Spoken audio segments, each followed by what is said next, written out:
Join Town Pump's Pump It Up Rewards Plus program and never pay full price for fuel again. Save 5 cents on every gallon every day at any Town Pump across Montana. Plus, earn and redeem points on your favorite in-store items to get free stuff with our clubs. Stop in and pick up a rewards card. Download the Pump It Up Rewards Plus app today. Or visit townpump.com/rewards to register and start saving. Town Pump. Right down the road. Pump it up. Oh, yeah. All right, it was good to get that first conference win under our belt, and I think like I expressed after the game, it wasn't easy. Guys had to fight for. I think a lot of that credit goes to Idaho State continuing to go after it, and they definitely have some players that can cause some problems. But ultimately, I think our physicality I think showed through in the fourth quarter, and our guys didn't panic. I think being down or getting to that point where it was down to a 1-score game, we responded with a touchdown, a big play, and then got a stop, and then a drive and a touchdown. So pleased with the way it finished. And I know you look at the film, a lot of things that we can correct, and that's I think our guys are eager to do that. It'd be great to be back home this week and have another, obviously, a conference foe. I do want to acknowledge our crowd down there. It was significant. In an environment like that, when you have that many fans, I think that certainly helps us out. So pleased with that, and look forward to getting back home and playing in front of a stadium full of our fans. But that was awesome to see down there. So in Northern Colorado, we face a team that that has been struggling record-wise. Saying that they've competed really well at times this year. They took Abilene Christian, who's a ranked team, right to the brink. It took the last second field goal for Abilene Christian to win that game. They've played really a pretty decent schedule to this point, and they've had flashes. I know that the Abilene Christian game is the one that stands out. They were competitive with Colorado State, Incarnate Word. They've had some challenges. They've played 5 different quarterbacks this year. Anytime you even say or think that in itself makes your stomach turn as a coach. So that's created some issues for them offensively. I know on the flip side, defensively, they've played some really good stretches of defense and have some really talented players on that side of the ball. So, it's a big week for us to keep moving forward. I think we got out of that game pretty well intact health-wise. I know we're another week closer to some of our guys being able to get back. I don't think this is a week for Pollard or Davis, Perkins by any means, but they're out there practicing, doing more. In the case of Drew and Julius, more this week, so another step for them. And I know we're anxious to again get back home and get this conference schedule continue to move. And it just so happens that Northern Colorado is the next one up. So with that, I'll open up for questions. He went out with something. He's on the depth chart, so he's running. I think it was didn't finish the game. We'll see how it goes through the week. He hasn't been ruled out this week by any means. I know John will miss the first half. It was a good targeting call. But I think he continued to make strides. That cash should be off his hand this week. So yeah, that's the update on Talk Davis. Going back to him. Marquis, he wasn't out there. Yeah, Marquis didn't make the trip. Marquis in the last game, I don't know if you remember the one kickoff return, he got taken into the sideline. That did cause enough of a, injury that will keep him out for at least a couple weeks. I didn't know where that was this time Monday last week, but as we moved through the week, it looked like it would be significant enough to keep him out for a couple of weeks. Ontario's still be there. Yeah, we put Ontario out there for one game. I know we're still conscious of redshirting him, so I don't know that'll be this week's answer necessarily. I think a lot of it goes into the kick return game in itself is, are you going to get opportunities? I think we felt like there was potential for opportunities against Idaho State. So we went with Ontario. I think he's got some real potential to be a returner. We'll see how that looks this week. I know whether it's Oh, a combination. I know Jared White would be a potential guy back there. I think Ty McCullough could be a potential guy. We could put Taco back there. I mean, we got some other guys, but it won't be Marquis, and I don't know that it'll be Ontario this week. The team that played that many quarterbacks, I guess, what is the preparation like as you kind of watch UNC film? Well, I think we feel like there's a couple guys that are just out. So you narrow in on the guys that you feel like will play, and what is their mode, what is their style. I know in this past game, it didn't appear that those guys the two guys they played are gonna be out for this week. Two different types. I know one much more of a runner, and as far as their running game goes, they do have an element of the quarterback run, and he would be the main threat, number 10, and then the young guy number 11 they played as well. So I think those are the guys you prepare for. You prepare for the offense that those two have run, because it has been a variety based on who's been playing quarterback for them. And then I guess just the rest of their offense, just skill position. Yeah, I think running back wise, they got some good players, for sure. And I think the passing game, hard to tell, I guess at some point, because I think that's been dictated by who's been playing quarterback. I do know they have some capable guys there. They got a big, tall tight end that they like to get involved. So yeah, I think we got to prepare for them continue to make progress with the two guys that they played this past week, knowing that they do have some capable skill, whether it is running back, receiver, or tight end. I guess just defensively. Well, I think they got some good players up front. I know that's always the first thing that jumps out to you, whether a team, how they're going to hold up front. I do think they have, in their front seven, some talented players, some good size, some good athleticism for that size.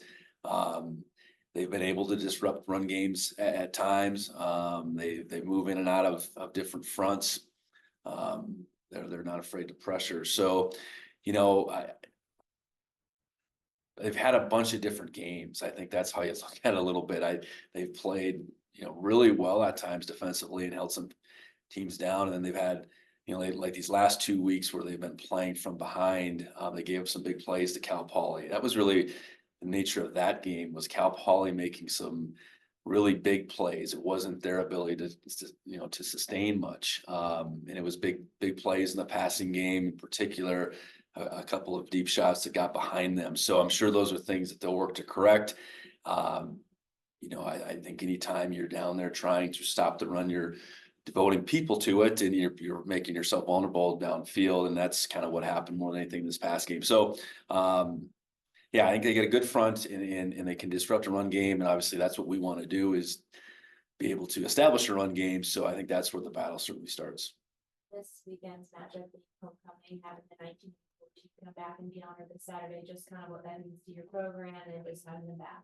Yeah, it's obviously a year in a team that is very important to the tradition here at Montana State. That team doing what it did after a year where they won one game, and then the next year all of a sudden they get on this magical run, and take it all away.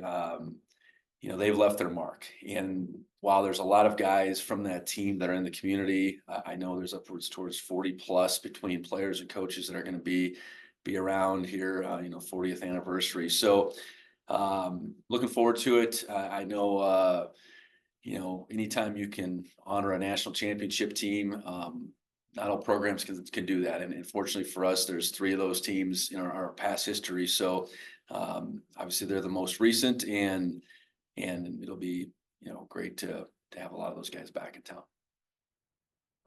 Does the Northern Colorado near win over Abilene Christian, and then you kind of think about like Davis winning this week at Idaho after Idaho looked so great, does it kind of remind you just how unpredictable week to week for this league and this yeah, and I think just college football in general, you start getting into all this score comparing. I think it's a place to set some benchmarks. And even just talking Abilene Christian, Abilene Christian almost loses to Northern Colorado.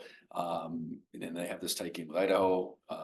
You look at a team like Maine, Maine comes in here and we play really well to start. They've stacked up a couple wins. They beat Albany, who's in this mix of teams that is considered a ranked team, and so I just think you have to be ready every week. You're gonna, when you're a team that's on the top of the conference, you should expect everyone's best. And teams being consistent and being able to bring their best every week is just not the reality of sports. That's what we want to do, but it's not the reality. So you could pull it out of the FBS, you could pull it out of the FCS. That there's surprises.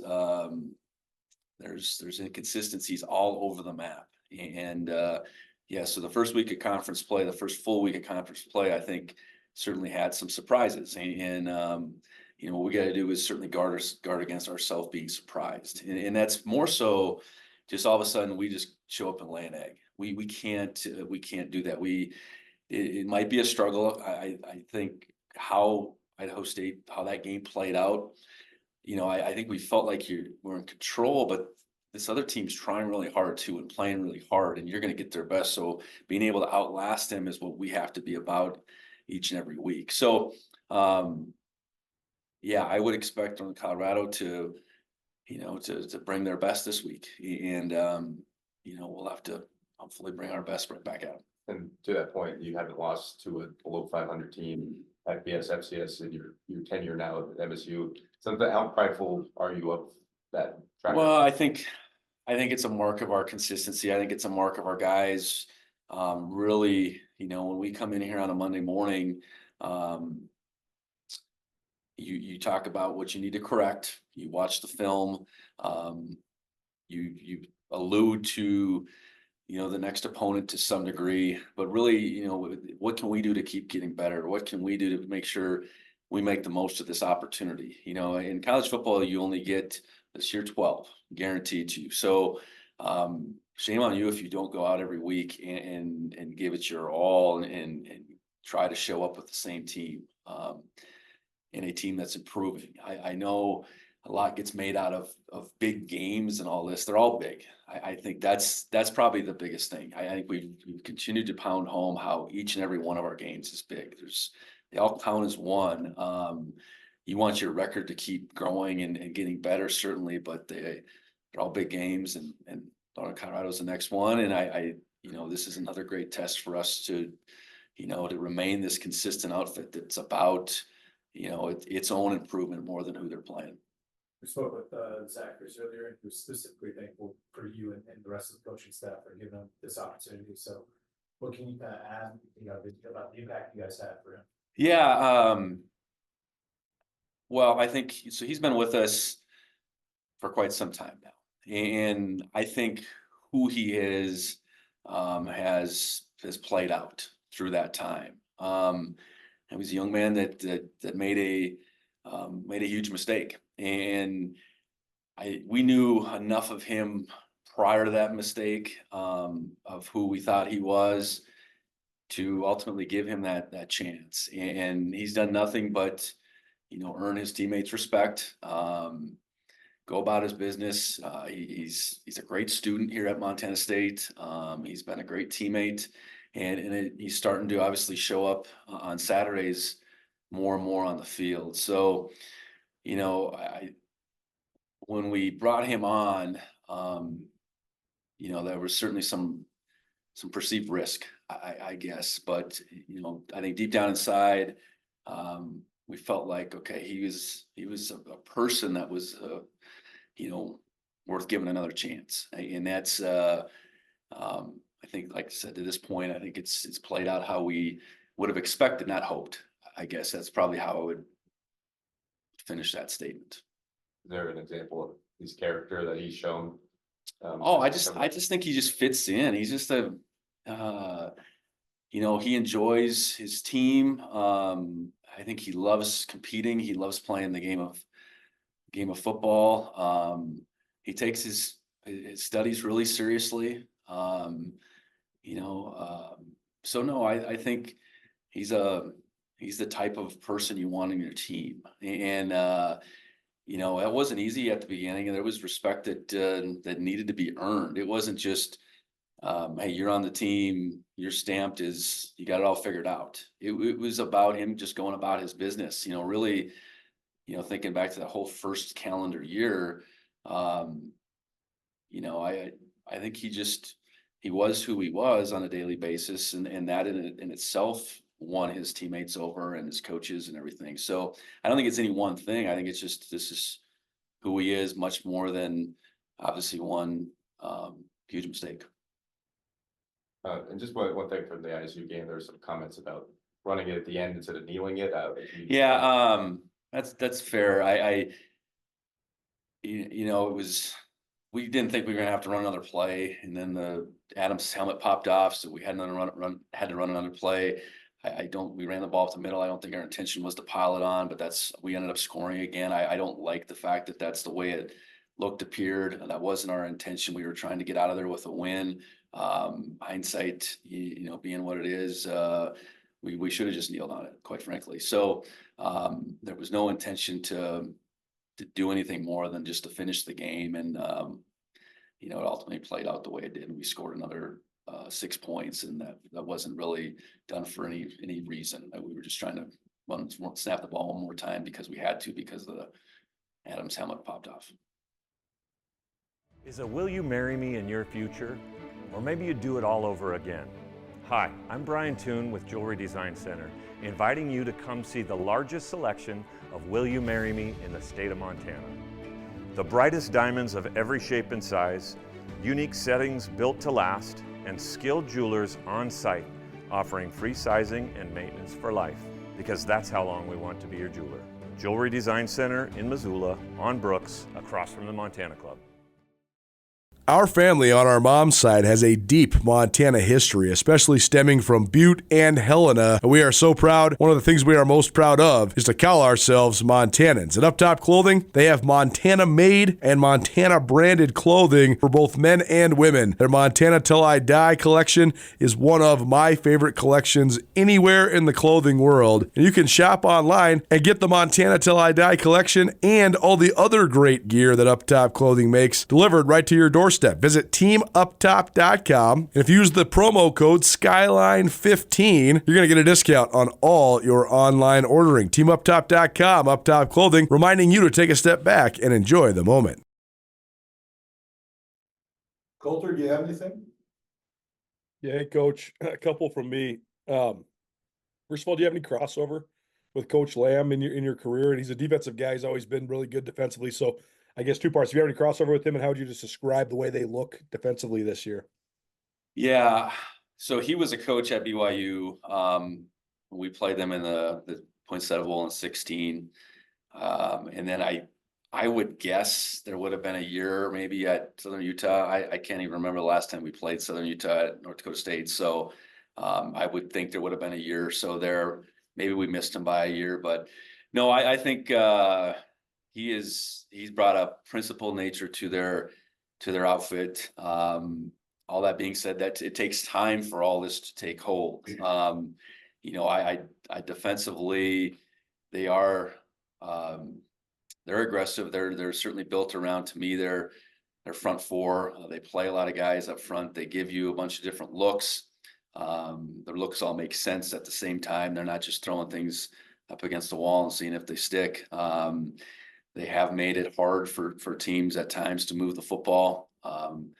They've been playing from behind a lot these last couple of weeks, so that exposes you a little bit more, I suppose. And they've been on the field quite a bit the last couple of weeks defensively at the same time. But that group has continued to fight and scratch and claw and do all they could. So I just getting to know him a little bit through our interactions, through the conference meetings and such. A lot of respect for who he is as a person, and I think he's has a track record, obviously, with the head coaching success at Southern Utah that you can see that they're making strides at Northern Colorado. When it comes to honing in consistency of a football team, is that a direct action daily? Is that something you can recruit to personality wise? How do you sort of make the whole picture when it comes to honing in consistency? Because you talk about that being a hallmark of your program a lot. Yeah. I think there's some element of recruiting the right types of guys, you know, whether they have it all figured out or not, you feel like they can figure it out. Guys that are choosing your program for the right reasons, which generally speaking are centered around team. And I think just continuing the language that we do from day one of, you know, trying to really be present in the moment, trying to do everything we can in any particular day. Talking a lot about sacrifice and doing whatever it takes for the team. I know Coach Herron, you know, puts them in a lot of team situations through the course of the off season, and so you're constantly about much more than just yourself. And I think when it's about that, you figure out how to give your all. And the more guys that think that way, the more consistent you're going to be. You know, you can't ride that wave, say in the off season, with just your effort and how you go about your business and showing up on time and or lack thereof, and all of a sudden think on a Saturday that's going to all of a sudden change, or during the fall when you're practicing football that's going to change. So I think a bunch of credit goes to Coach Herron and his staff for how we operate through the off season. And then I think our guys, if we don't have a lot of outliers, I would say, so that's a positive, right? We don't have a lot of guys that don't fit in. You know, and if they don't, it's a short-term thing, where not short-term meaning they're gone, but short-term, okay, they figure out how to fit in. You know, our transfers by and large, you know, I think wherever they're coming from, they get here, and I think they really appreciate what we're about. And we've, you know, I think we've done a good job in trying to identify that on the recruiting side. But, you know, guys fit in, or they figured out how to fit in, and we got older guys that hold them accountable and coaches that hold them accountable throughout the year. And ideally that creates a consistency then that shows up on Saturdays. You mentioned, I think 2 weeks ago, about how everybody's going to give Montana State their best shot. Now, Montana State's had great teams over the years, but that's been consistently true now for, you know, 5, 6, 7 years, with you guys always being in the top 5, top 10 nationally. So how much of a learning process is that? Just truly knowing, like, hey, this could be the Super Bowl for the team that you're playing, but much maybe like what might be this weekend. Yeah, we've talked about it a lot this year. Don't let your perception dictate your performance. And you can get caught up into this wave of, okay, what it looks like on film, or you can look at scores, you can look at stats and have this perception, well, this team isn't this or that. But to your point, I mean, we got to, whatever you see as this team's best, that's what you got to expect, you know? So I know in this instance, you can point right to one game, you know, the Abilene Christian game. And, you know, expect what you see there, expect that. Doesn't mean you don't watch the other games, doesn't mean you don't take inventory of what else has happened, but expect their best. You know, like a team like Idaho State, I mean, they had been up and down through their first 4 games, but when they flashed, they flashed. And, you know, that's what you got to expect. You know, we've been consistently at the top now for a few years, and our environment is one, you know, when we play at home, this is what you want to play in. So these opposing teams, they feed off of that no different than our teams do, you know, and we hope it has an impact negatively on them, but there is this positive impact that it has on young men coming in here on other teams and saying, this is what it's all about. You know, we talked about that a few weeks ago with Mercyhurst, and they're going to play in front of hundreds, if, you know, maybe thousands of fans here and there, but all of a sudden they get in this environment, they're playing against 20, you know, or against us, but in front of 20,000 plus, that's going to bring something different out of them. So I think just, you know, continue to be real about those conversations and what, you know, what this team we're facing can do, and expect that. And, you know, and the flip side, hey, we got to find a way to keep bringing our best. And that's, you want to make it more about that ultimately, but, you know, expecting another team to show up and play is what we do. Big picture question, sort of related to the Zach Cruz scenario, but I've always thought that football is such a great example of multiculturalism, of people from all different places and backgrounds and stuff coming together. And that's particularly true in, small places like Fargo, North Dakota and Bozeman, Montana. Do you agree? And if so, how much can a football team sort of be an example of how multicultural organizations can work? Well, you'd like to think a well put together football team should be what you want society to look like. Meaning we have all different types of backgrounds, whether it's the size of the community young men come from, the location in our country. Obviously, race comes into play. Backgrounds that your family has. I mean, all these differences that come together, and at the same time, these guys are 18 to 22, 23 years old, and they're in this stage where they are starting to make their own choice about who they are, what they believe in, more so than they have to this point.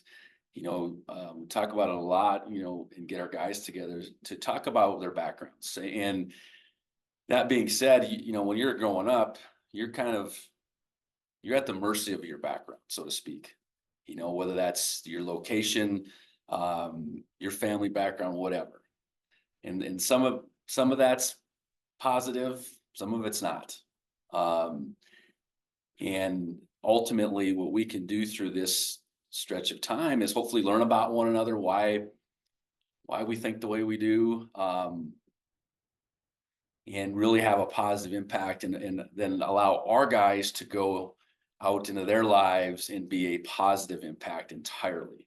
I think that's how I look at it as a head coach, is wherever these guys come from, whatever their thinking is, can we shape and mold them through the next 4 or 5 years to then they can have this impact on their community, on their family, that is positive. And maybe to your point at the beginning, boy, if society thought that way, we'd really have something. When it comes to Zach specifically, you mentioned him in the classroom. I think he was the valedictorian of Sentinel High School. I mean, he's a really smart guy, and it seems like he's just competitive in all elements of his life. So how much did that play into just you? Like you said, he didn't really think this was a big risk. So how much did just sort of all the other stuff play into your guys' decision? I think it all mattered. There was an impression made on the front end recruiting.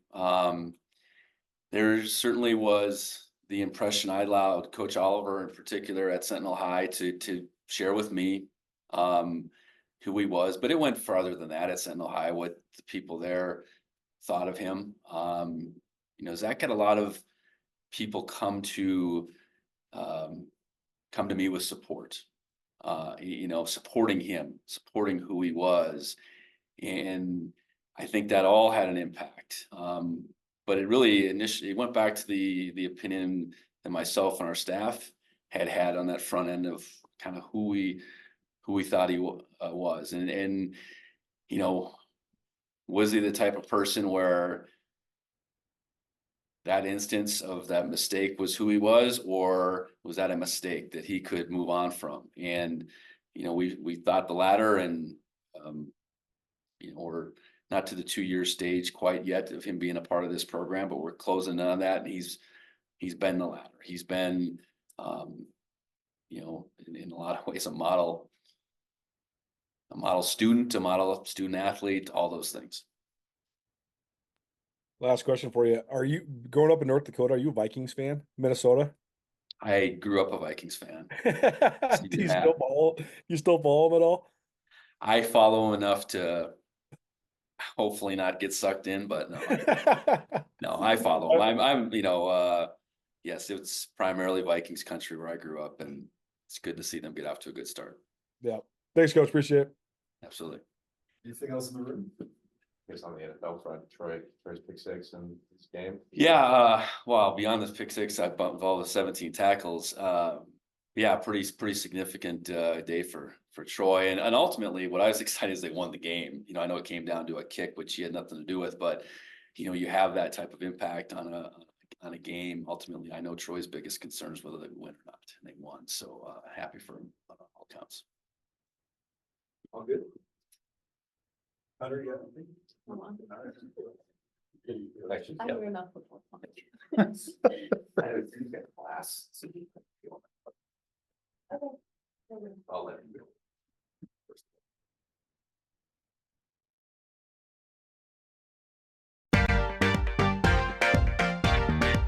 There's always a party in Montana, whether you're going to a wedding, a football game, a concert. Montana Party Bus can get you there safe and will take you anywhere in Montana. You can relax with friends in style, luxury, and safety. Western Montana based for local and regional travel within Montana borders. Montana Party Bus is great for both large and small groups with a capacity of up to 30 guests. If you want to elevate your event, call them anytime, 406-200-8096. You can also visit mtpartybus.com. Travel anywhere in Montana in style with the Montana Party Bus.